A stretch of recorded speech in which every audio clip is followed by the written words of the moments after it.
Welcome back. It's been a little while, yeah, I know. Now, loads of stuff has been going on in my private life, but I will not bore you with that, really. Let's just dive in with loads of cool little things that you can do yourself in your garden and stuff that's been going on in my garden. And just really, I would say really good tips and tricks that I found really valuable. So let's just go over a few cool things first and then go into really juicy tips and tricks. So firstly, look at that. These are blueberries. These are not ready, but they're really becoming a little bit more blue, and I like that. As that means that we'll be eating blueberries pretty darn soon, we'll be eating them really soon. Also, just really, bro, look at this. Wait. Look at that berry. This one right there. That should mature in a yellow raspberry. What color was it? Yellow. Now, it wasn't full yellow, it's not yet ready to eat yet. But it's really exciting because it's like it marks the first bush harvests. And that's really cool. The first time I'm gonna eat something from a bush, I have been eating strawberries, right? These are really neat. Look at that. These are really like a lot of them. But we have a lot of them right now. What the hell? Okay, but it's just from an actual bush. It just hits harder, Like it's different. It will not just stay there for maybe a year before it just gets a little, not that productive anymore. But these bushes will stay with me for years and years, bro. They can stay here for 20 years maybe and still give decent harvests, right? And that's what I found cool about these things, about bushes. Now let's go on to the next thing. Let's just start with tips and tricks, okay? The first tip, this is a really juicy one, but we're gonna go with even juicier ones, I think, in the end. But look at this.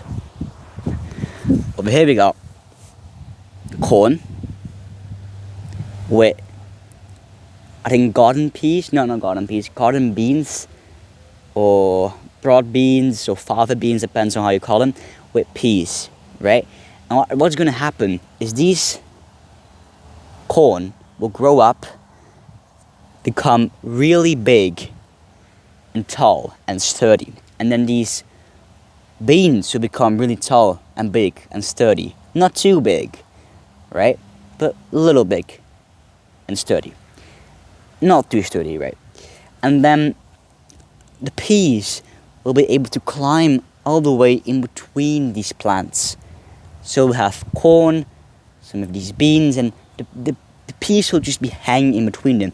And then for the ground cover, I'm going to choose some beans. Not some climbing beans, but some bush beans. And these are going to be really cool. Because then we got a little bit of ground cover. We got some really sturdy high things like corn. We got climbing things. We got medium high things. And it's just really nice to be able to mix and match different vegetables together in the same plot. And that's what is really cool. Because what if I only planted corn here? Okay, maybe I got double the corn. Fine. But I wouldn't have that additional pea harvest, bean harvest, fava bean harvest. And these count, right? If you count these up, they're going to be huge, right?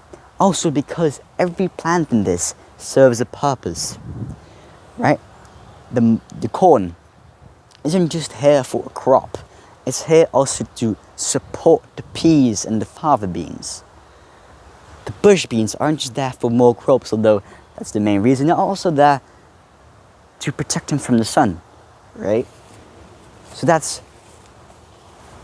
how you can build miniature ecosystems. And also, really cool, is the little sunflower right there. So right here, there's going to be a sunflower poking through, even bigger than the corn, I think. That's really nice, right? That will attract some bees and butterflies. Just be able to even get even more pollination out of the spot, right? Mix and match loads of different things together. Now right here, I planted some sweet potatoes. Really nice plants, provides a ton per plant, okay?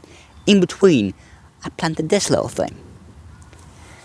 Again, a sunflower. Now, why would I plant sunflowers in between plants that don't get flowers?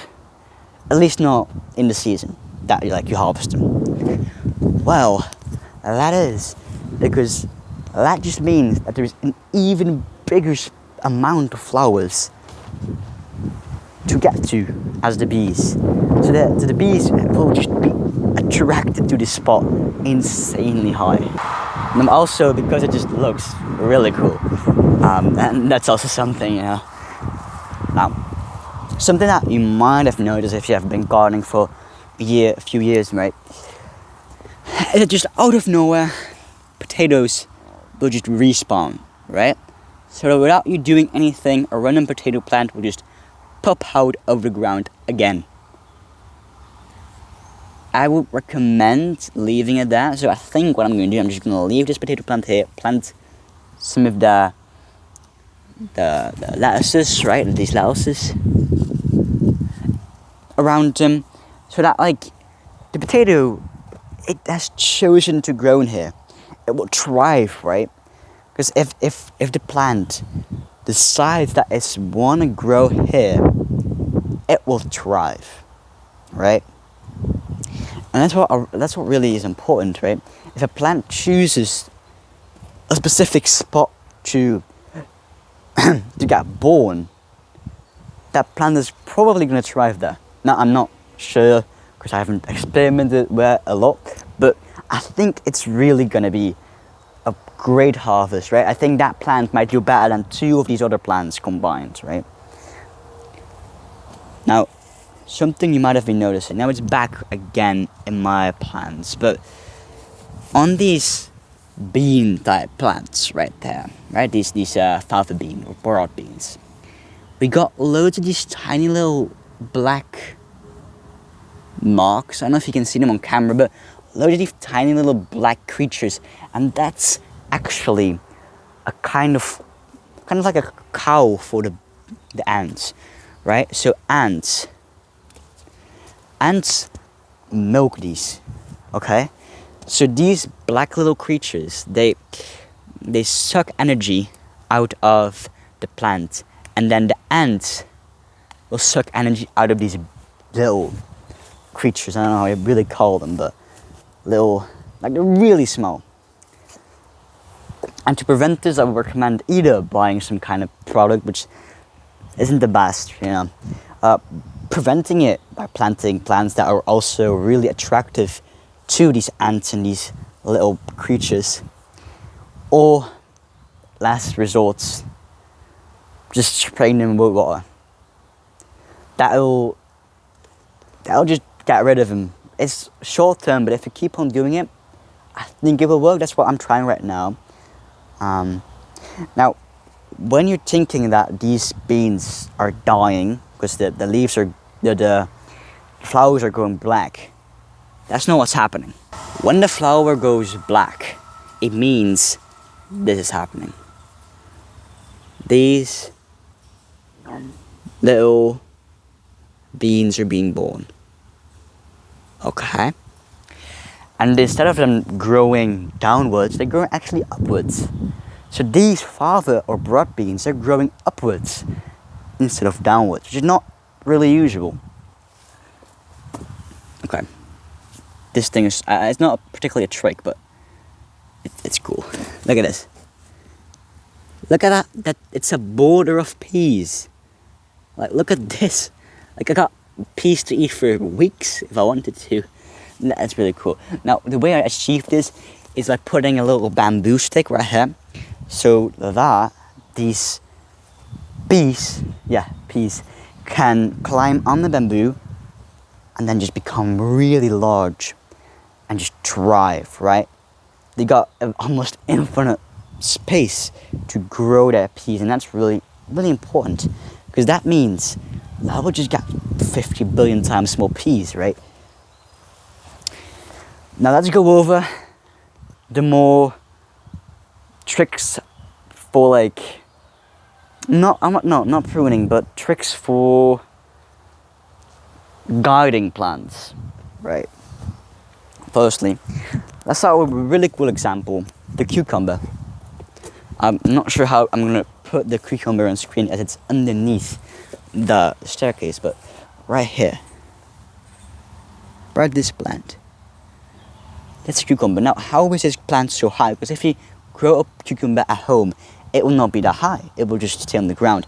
Now, I did that by making sure the plant is connected to a little stick that we put in the ground earlier, right? So right here,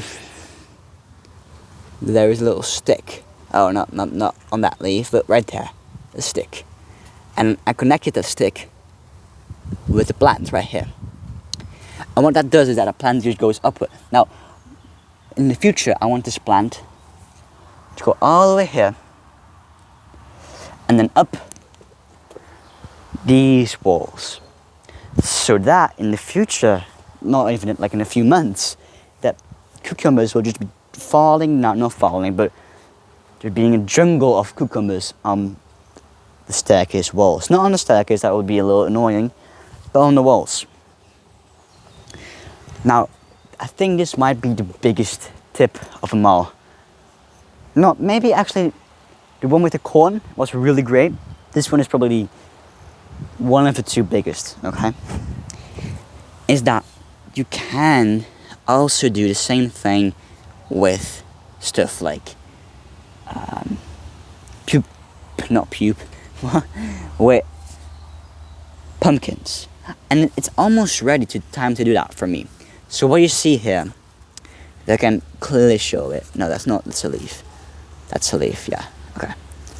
So right here, no, okay. That's the camera, yeah. So right here we got this little stem. It's really hard to show because of the, let's show it right like this. Shall we? Right here's a stem. Maybe right like this. Yeah. Over here is a stem. And the stem is just, let me show it from the other side. That's a little bit, yeah. That's, yeah, right here, there's a little stem. And what I want to do is make the stem go upward and follow the stick, and eventually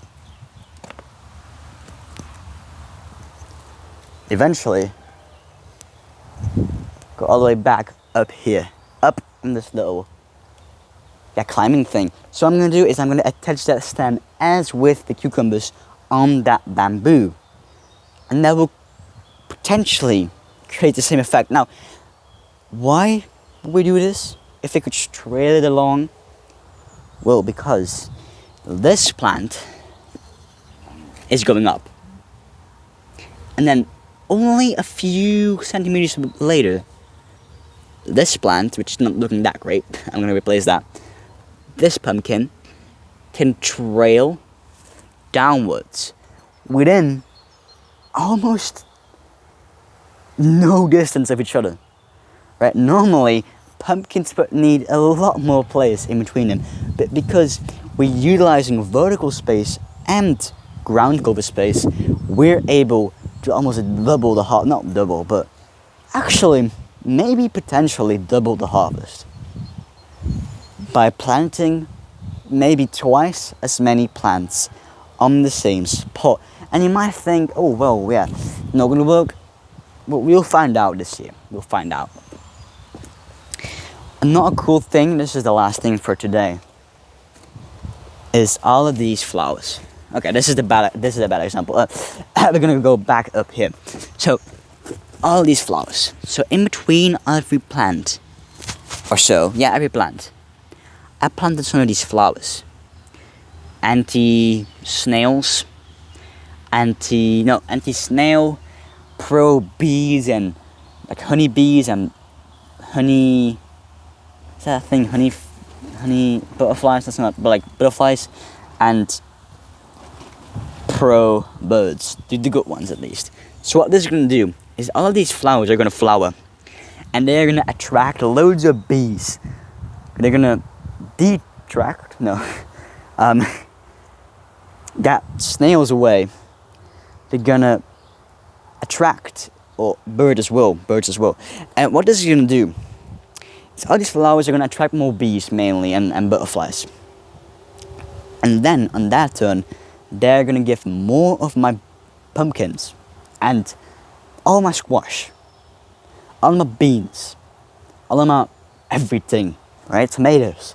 They're gonna give them more pollination, I think. Yeah, more pollen and more bee stuff. They're gonna do that bee thing and just get me more harvest, right?